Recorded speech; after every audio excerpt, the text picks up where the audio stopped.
Data integrity जो कि आज की डेट में बहुत इम्पोर्टेंट टॉपिक है, क्योंकि अब जहाँ पे डेटा की बात आती है तो डेटा इंटीग्रिटी होता क्या है और इससे के बेनिफिट क्या है और इसके जो डिसएडवांटेज यानी एडवांटेज और डिसएडवांटेज क्या क्या चीज़ें हैं वो आज हम इस पर डिस्कस करेंगे।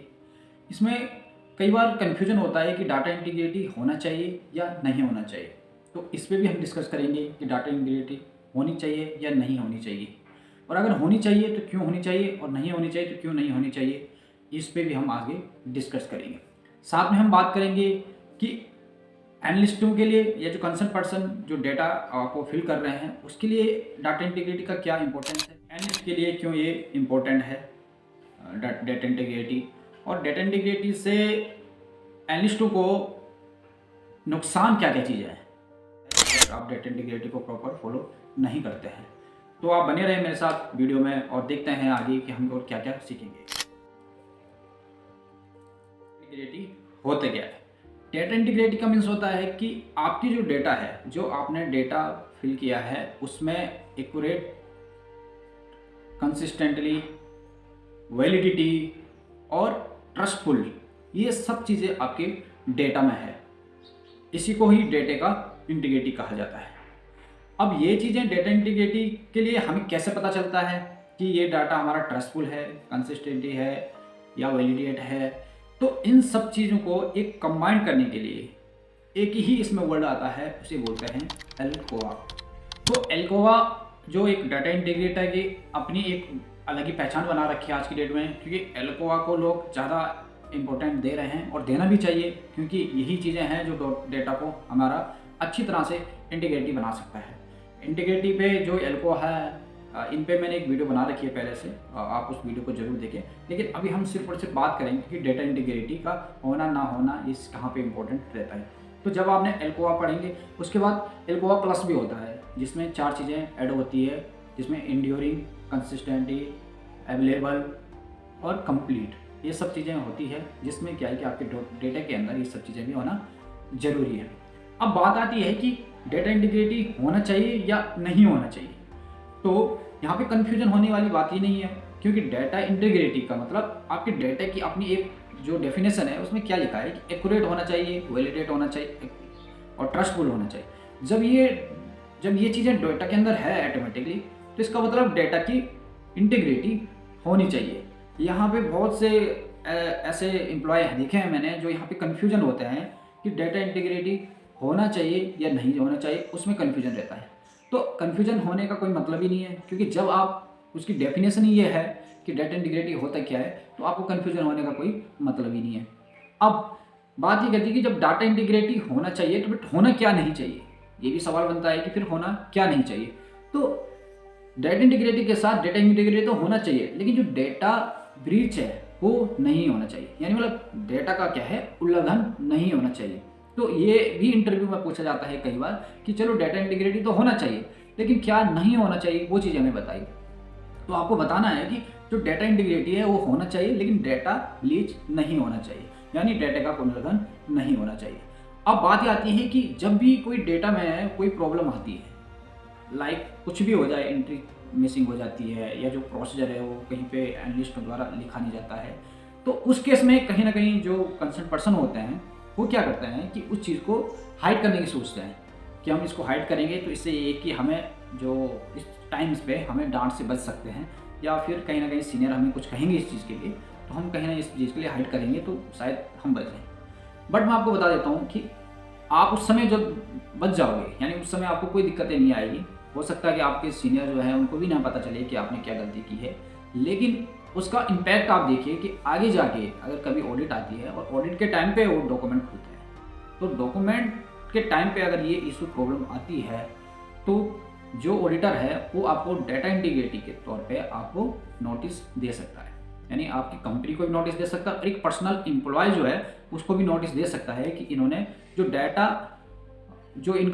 डेटा इंटीग्रिटी है उसका ब्रीच किया है, यानी डेटा इंटीग्रिटी नहीं किया है, इन्होंने डेटा इंटीग्रिटी को ब्रीच किया है। तो जब इस डेटा इंटीग्रिटी को ब्रीच कर दिया है तो उसके बाद नोटिफिकेशन जो रहेगा कंपनी की तरफ से आप लोगों को, तो उसमें कहीं ना कहीं आपको ही दिक्कतें आएगी। आपको तो खुश होना चाहिए, यानी आपको तो ये लगना चाहिए कि अगर मैंने गलती की है और उसके वजह से कोई अगर डॉक्यूमेंट लिया जा रहा है तो इसके दो बेनिफिट है। पहला बेनिफिट कि जिस दिन आपने गलती की है उस दिन आपके जो डॉक्यूमेंट है वो प्रॉपर वे में है, यानी दोबारा चाहे उसकी दोबारा टेस्टिंग होनी है या दोबारा उस वर्क को परफॉर्म करना है तो वो काम हो जाएगा। और दूसरे में क्या है कि आपको सीखने को एक नया पॉइंट मिल जाएगा, क्योंकि देखो जिस कंपनी में ओएस इंसिडेंट और इवेंट को अच्छी तरह से ट्रीट किया जाता है वहाँ के एम्प्लॉय में, और जहाँ पे ये ट्रीट नहीं किए जाते हैं, इन दोनों को एम्प्लॉयों को अगर हम एक साथ देखें तो कहीं ना कहीं इन दोनों के बीच में जो एक नॉलेज का गैप है वो देखने को मिलता है। क्यों लोग ऐसे बोलते हैं कि हमें अच्छी कंपनी में वर्क करना है?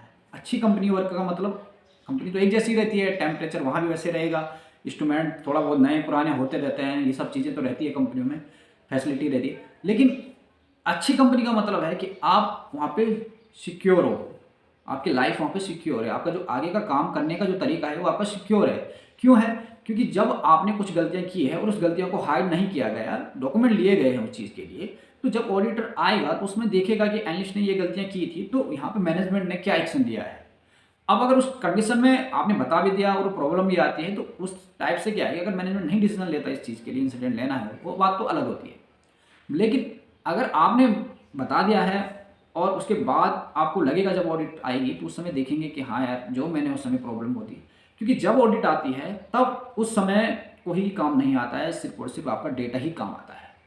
उस समय ये नहीं पता चलता है कि मेरे पास उस समय वर्क कितना था, मेरे पास लोड कितना था काम का, या मैंने कितने घंटे वर्क किया है, या मैंने सालों भर इतने काम किया था, लास्ट में एक डेटा इंटीग्रिटी की वजह से मेरे को एक प्रॉब्लम आई, तो उस समय आपका कोई साथ नहीं देने वाला है। ये खासकर उन कंसर्न पर्सनों के लिए है जो ये समझते हैं कि डेटा इंटीग्रिटी का अगर मैं ब्लीच करूँगा तो किसी को पता नहीं चलेगा और ये चीज़ें मेरे लिए फ़ायदेमंद होगी। हाँ, जो उस समय की प्रॉब्लम है, आप इंस्टेंट बोलते हैं जैसे, तो उस समय आपको इंस्टेंट रिलीज की टाइप की है, जैसे इंस्टेंट रिलीज बोलते हैं टैबलेटों की, इंस्टेंट रिलीज होना चाहिए, लेकिन ऐसा नहीं है, आपको प्रॉब्लम है आएगी।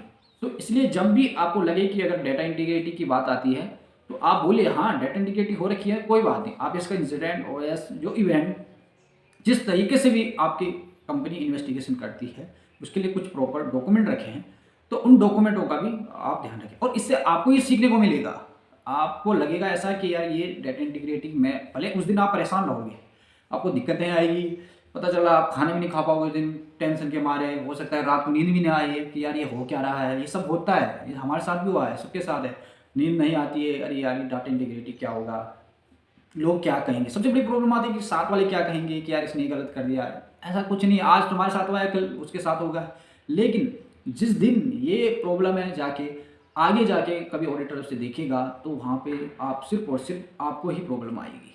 यहाँ पे ना मैनेजरों को प्रॉब्लम आएगी, मैनेजरों से भी ये प्रॉब्लम आएगी, हाँ भाई तुमने बताया क्यों नहीं उस दिन, हम कर देते या इशू आता। तो कहीं ना कहीं लास्ट में जो पॉइंट रहा होगा, यानी जो फिंगर रहेगी वो सिर्फ आपकी तरफ रहेगी।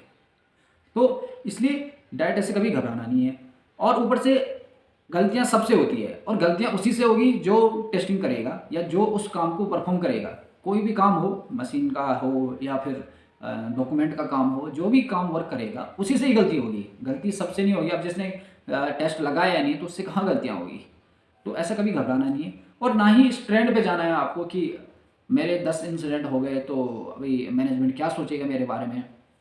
ऐसा नहीं है, मैनेजमेंट को सब पता रहता है, मैनेजमेंट को भी ये पता रहता है कि ज़्यादा गलतियाँ का मतलब या ज़्यादा इसके इंसिडेंट होने का मतलब यही है कि कहीं ना कहीं इसके पास वर्क ज़्यादा था। और जब ज़्यादा वर्क है तो प्रॉब्लम में भी आती है, रहता ही है सामने, ये चीज़ें दिखती है कि हाँ जो भी इसने गलती की, हाँ बट किस चीज़ उस लेवल तक हम अवॉइड कर सकते हैं। और एक और चीज़ बता देता हूँ आपको कि अगर आपका इंसिडेंट ओएस या इवेंट जिस दिन ये चीज़ें होनी है ना, उसे आप बहुत कम रियल केस है, आप 100% में से आप सिर्फ और सिर्फ 98% ही आप बचा पाओगे इसे, कि मैं इसको बचा पाऊंगा। लेकिन जो चीज़ हाँ बचा आप सिर्फ हो सकते हो जो आपके हाथ की बात है, कि माने समझो आपको लिखते समय या फिर आपको टेस्टिंग करते समय जिन चीज़ों का ध्यान रखना है। लेकिन कुछ चीज़ें ऐसी होती है जैसे आप अचानक इंस्ट्रूमेंट फेलियर हो गया तो उस केस में आपका आप कुछ नहीं कर सकते हैं, क्योंकि उस समय वो जो फेलियर रहेगा वो इंस्ट्रूमेंट के फेलियर रहेंगे। कहीं पे प्रोसेसिंग की फेलियर रहता है कि प्रॉपर डॉक्यूमेंट नहीं कलेक्ट हो पाता, उस वजह से भी मिसअंडरस्टैंडिंग हो जाती है। तो इन चीज़ों को आप तो इसलिए एक वीडियो थी जिसमें ये चीज़ें मैंने आपको बताया है कि डेटा इंटीग्रिटी होना चाहिए। और जो ये कहते हैं कि डाटा इंटीग्रिटी नहीं होना चाहिए तो उनको ज़रूर ये वीडियो शेयर करें।